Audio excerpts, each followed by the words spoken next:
Selamat pagi, perkenalkan nama saya Pandi Putunadia Paramita, NIM 026, kelas reguler A1.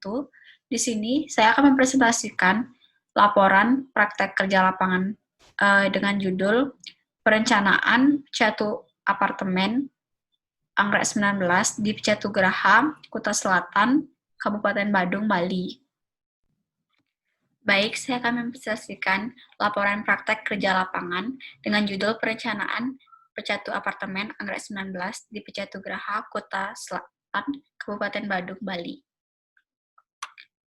Yang pertama di sini latar belakang. Pariwisata di Bali khususnya pada saat ini sedang gencar-gencarnya dikembangkan dengan meningkatkan kualitas dan kuantitas untuk menarik minat wisatawan. Dengan meningkatnya kunjungan wisatawan, secara otomatis akan meningkat pula kebutuhan fasilitas akomodasi. Praktek kerja lapangan yang saya pilih ini merupakan salah satu dari akomodasi yang menurut saya berbeda dari dan ingin saya pelajari lebih lanjut. Di mana, seperti yang biasa kita ketahui, apartemen pada umumnya merupakan bangunan yang tinggi dan besar, namun berbeda dengan proyek yang saya kerjakan ini, di mana apartemen ini memiliki lingkup yang lebih kecil, yang menyesuaikan dengan bangunan di sekitarnya. Di sini ada tinjauan pusaka, di mana apartemen dapat didefinisikan sebagai bangunan bertingkat yang memiliki unit-unit hunian yang di mana setiap unit terdapat ruangan dan dapat menempuh aktivitas sehari-hari. Jadi apartemen dirancang ini merupakan low-rise apartemen karena terdiri dari 2 lantai serta terletak di daerah pinggiran kota dengan keadaan penduduk yang rendah. Memiliki banyak ruang terbuka hijau dengan tempat parkir yang dekat dengan bangunan. Bentuk massa yang antara tinggi bangunan dan lebar bangunan memiliki dimensi yang sebanding sehingga disebut dengan jenis slab. Pendanaan dari perencanaan apartemen ini dibiayai oleh swasta atau investor. Selanjutnya, perencanaan adalah persiapan yang terarah dan sistematis agar tujuan dapat tercapai secara efektif dan efisien. Kegiatan perencanaan selalu melekat pada kegiatan hidup kita sehari-hari, baik disadari maupun tidak disadari. Sebuah rencana akan sangat mempengaruhi sukses dan tidaknya suatu pekerjaan. Karena itu, pekerjaan yang baik adalah yang direncanakan dan sebaiknya kita melakukan pekerjaan sesuai dengan yang telah direncanakan. Konsultan perencana adalah perusahaan yang memenuhi persyaratan untuk melaksanakan tugas konsultasi dalam bidang perencanaan atau planning, perancangan atau designing, bangunan, serta kelengkapannya, berfungsi membantu pengelolaan proyek untuk melaksanakan pengadaan dokumen perancangan. Manajemen proyek ialah sebuah disiplin ilmu yang menetapkan pengetahuan, keahlian, dan juga keterampilan secara teknis yang terbaik dengan sumber daya yang terbatas untuk mencapai suatu tujuan yang telah ditentukan agar memperoleh hasil yang maksimal dalam hal kinerja, waktu, mutu, dan keselamatan kerja. Selanjutnya ada tinjauan proyek. Nama proyek, Perencanaan Pencatu Apartemen Anggrek 19, lokasi Pencatu Geraha, Kuta Selatan, Badung, Bali, dengan luasan 770 meter persegi, owner Bapak Hengki Wijaya, arsitek perencana CV Lumbung Asti Konsultan, batasan perencanaan, desain arsitektur, dengan waktu pengerjaan dari bulan Maret 2020 hingga bulan Juli 2020. Proyek ini berjalan menggunakan acuan kerja dari pemilik yang memiliki keinginan tersendiri yang dipadukan dengan ide dari prinsipal arsitek. Selanjutnya ada profil konsultan perencana. Nama konsultan, CV Lumbung Asti Konsultan, alamat studio, Jalan Cikomaria, Geraha Banteng, Lestari, Gang 4, nomor 5, Denpasar. Tahun berdiri, tahun 1994, pendiri Imade Soekarta ST, nomor telepon 0361 745 4175. Jenis jasa, konsultan arsitek, jasa yang melayani perencanaan dan pembangunan atau desain dan building, serta mencakup perencanaan MBP dan juga pelaksanaannya. Style desain minimalis dengan waktu operasional jam 9 pagi hingga 5 sore. Selanjutnya, proses mendapatkan pekerjaan. Di CV Lumbung Asti Konsultan ini, khususnya pada proyek Pencatu Apartemen ini, di mana ditunjuk langsung oleh owner, karena sebelumnya owner sudah pernah melakukan kerjasama dengan CV Lumbung Asti Konsultan. Selain itu, CV Lumbung Asti Konsultan juga menggunakan sosial media sebagai media promosi serta menampilkan portofolio pada webnya. Selanjutnya yaitu pengumpulan data. Dalam perencanaan proyek, senior arsitek menggunakan studi literatur atau referensi untuk mengikuti mode dan zaman, dan melakukan meeting dengan owner untuk mengetahui dan mencatat hal-hal yang penting yang diinginkan oleh owner, serta menggunakan syarat-syarat IMB sebagai acuan dalam nantinya mendesain. Selanjutnya yaitu program kerja dan time schedule, di mana pelaksanaan program kerja menyesuaikan dengan time schedule, dan jika terjadi keterlambatan pekerjaan, maka akan dilakukan lembur untuk mengejar keterlambatan tersebut agar tidak mengganggu pekerjaan lainnya.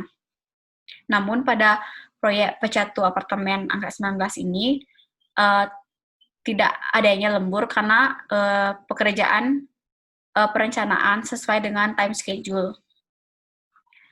Selanjutnya ada organisasi proyek perencanaan Pecatu Apartemen, di mana owner Bapak Hengki Wijaya selaku pemberi tugas memberikan kepercayaan kepada Civil Lumbung Asti Konsultan, di mana senior arsitek Bapak Imade Soekarto SP bertanggung jawab atas pekerjaan tersebut, dibantu dengan junior arsitek Bapak Ketut Arya Kalpikayasa dalam proses perencanaan desain Pecatu Apartemen ini.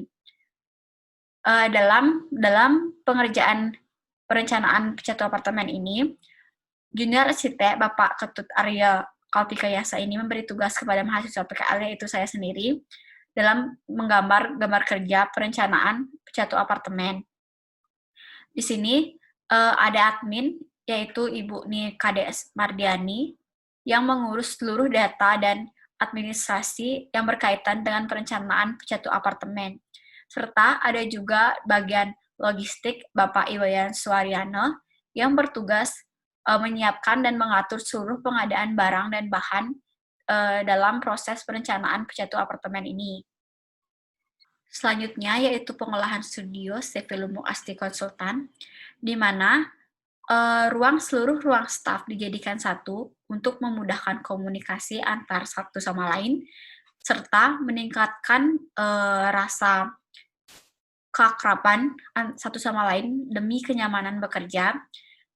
Dan pada ruang manajer terdapat ruang tamu yang digunakan sebagai tempat menerima tamu agar terasa lebih nyaman.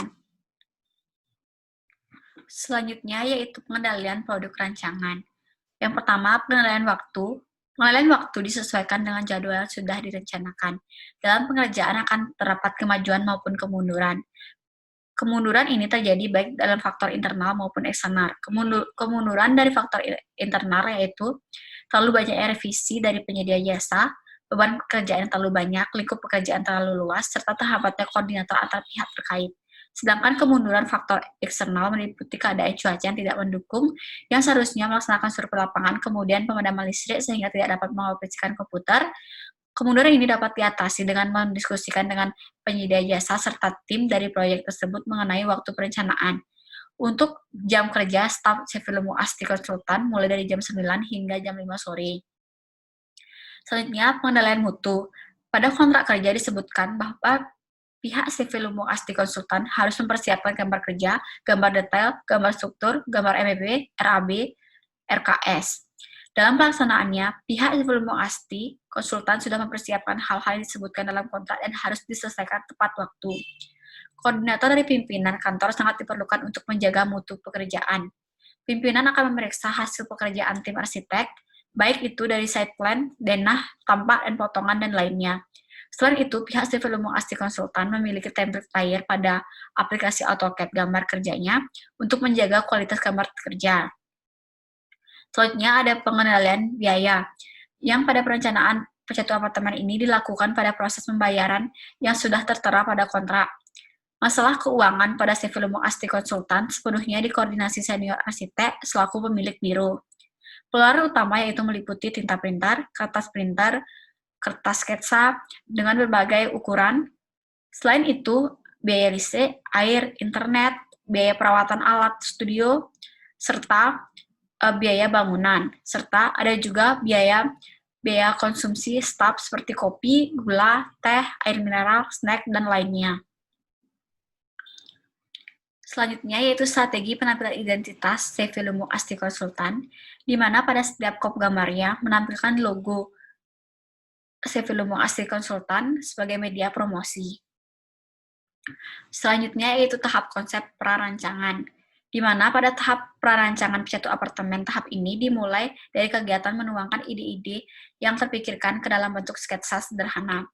Tahap ini sangat penting dan dibutuhkan interaksi yang lebih intensif dengan owner, yang dimana nantinya akan memudahkan pekerjaan proyek perencanaan agar sesuai dengan keinginan pemilik proyek. Selain itu, ide dalam bentuk desain pada tahap ini juga menghasilkan maksud dan tujuan proyek, jenis aktivitas yang akan ditampung, kebutuhan-kebutuhan fungsional yang perlu dipenuhi, serta program kerja dan time schedule perencananya. Dari program kebutuhan dan jenis ruang yang sudah direncanakan oleh pihak CV Lumbung Asti Konsultan yang sesuai dengan kebutuhan yang diminati oleh klien, maka dari situ program ruang tersebut akan dituangkan ke dalam bentuk sketsa.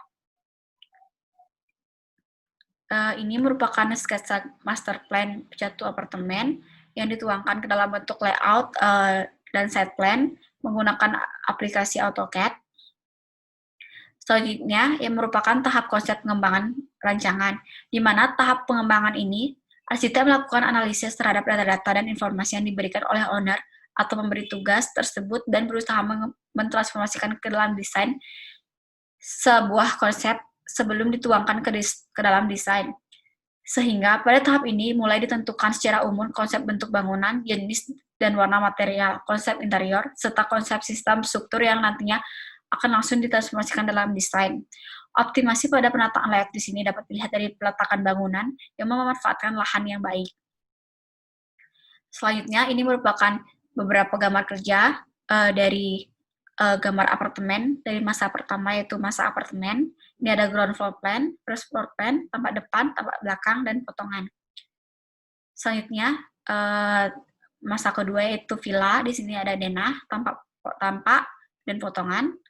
Selanjutnya di sini ada masa ketiga yaitu main house, di mana ada ground floor, first floor, tampak, dan potongan. Ini merupakan 3D rendering dari beberapa view. Selanjutnya di sini yaitu tahap penyusunan berbagai dokumen. Di tahap ini adalah penyusunan berbagai jenis dokumen. Penyusunan dokumen ini digunakan pada saat tender yang termasuk dalam proses ini adalah arsitektur drawing, konsultan drawing, MEP, drawing, rencana anggaran biaya atau RAB.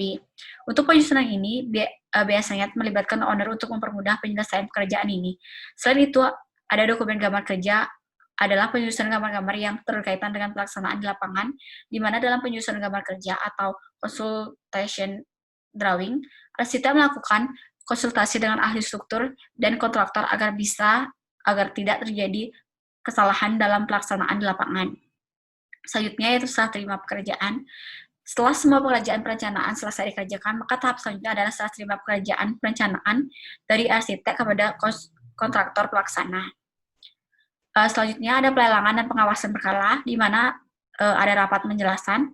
Rapat penjelasan proyek ini melibatkan calon kontraktor dengan pemberi tugas atau owner proyek, konsultan perencana, dan konsultan manajemen konstruksi mengenai kebutuhan apa saja yang diperlukan dan spesifikasi apa yang digunakan dan dijadikan sebagai acuan dalam membuat penawaran. Dalam proyek ini, CV Lumbung Asti Konsultan ditunjuk juga sebagai kontraktor proyek. Rapat ini bersifat intern antara owner dan CV Lumbung Asti Konsultan. Selanjutnya yaitu ada evaluasi penawaran. Evaluasi penawaran ini dilaksanakan pada rapat penjelasan. Evaluasi ini biasanya dilakukan oleh pihak kontraktor, ditunjukkan kepada pihak konsultan dan pihak klien. Pada evaluasi ini, biasanya penawaran yang biasanya sering dilakukan yang muncul yaitu penawaran dari segi baik dari segi struktur, arsitektural, dan juga interior. Yang dimana CV Lumbung Asti Konsultan selaku perencana dan kontraktor melakukan rapat dengan owner dalam proyek ini. Selanjutnya ada pengawasan berkala. Pengawasan berkala dan harian dalam pelaksanaan proyek ini segalanya dilakukan oleh CV Lumbung Asti Konsultan, yang dimana sebagai konsultan perencana dan kontraktor, sehingga proyek ini diserah terimakan kepada owner. Maka CV Lumbung Asti Konsultan nantinya akan membuat laporan sesuai dengan tahap yang sudah disetujui nantinya. Biasanya di setiap proyek, CV Lumbung Asti Konsultan akan melakukan 3-4 kali pertemuan dengan owner pada masa pembangunan untuk menjelaskan progres dari proyek yang dilaksanakan. Baik, selanjutnya yaitu kesimpulan. Perencanaan yang dikerjakan Civil Muasti Konsultan ini cukup luas, hampir seluruh dari ruang lingkup perencanaan yang meliputi gambar arsitektur, gambar struktur secara umum, gambar MEP secara umum, dan gambar 3D proyek ini. Wewenang dari Civil Muasti Konsultan yaitu memberi gagasan yang dapat digunakan dalam penyempurnaan desain, akan tetapi agar tidak menyinggung dari keinginan owner, harus dilakukan rapat intern, diskusi antara pihak Civil Muasti Konsultan dengan owner. Secara teknis, proses pengerjaan proyek jadwal apartemen ini dibagi menjadi dua, yaitu tahap prarencana dan tahap perencanaan. Di mana tahap prarencana yaitu tahap pengajuan ide pertama awal dengan gambar denah dan secara gambaran kasar, sketsa kasar. Kemudian akan diadakan kesepakatan antara arsitek dan owner dalam menyesuaikan keinginan owner dan sesuai fungsi yang diinginkan. Apabila arsitek dan pemberi tugas telah menyepakati desain, maka akan dilanjutkan menuju proses perencanaan. Pada proses ini, perencanaan dimulai dengan penyusunan gambar-gambar detail arsitektur oleh masing-masing arsitek yang dibantu oleh drafter. Selama penyusunan gambar detail ini, asistensi tetap berlangsung untuk membahas permasalahan lebih lanjut. Setelah perencanaan gambar-gambar dan detail arsitektur, akan dilanjutkan ke perencanaan MEP. Selanjutnya yaitu kekurangan dan kelebihan Civil Muasti Konsultan. Pada Civil Muasti Konsultan ini memiliki kelebihan di mana menggunakan media sosial seperti FB, Instagram sebagai media promosi memperkenalkan desain yang telah dihasilkan. Selain itu, Civil Muasti Konsultan memiliki staf yang sangat kompak sehingga memberi kenyamanan pada saat bekerja. Selain memiliki kelebihan, tentunya Civil Muasti Konsultan ini memiliki kekurangan, yaitu struktur organisasinya yang kurang jelas, di mana satu orang dalam keadaan tertentu mengerjakan pekerjaan tidak menjadi keahliannya, sehingga hasil akhirnya menjadi kurang maksimal. Sekian presentasi yang bisa saya sampaikan. Terima kasih.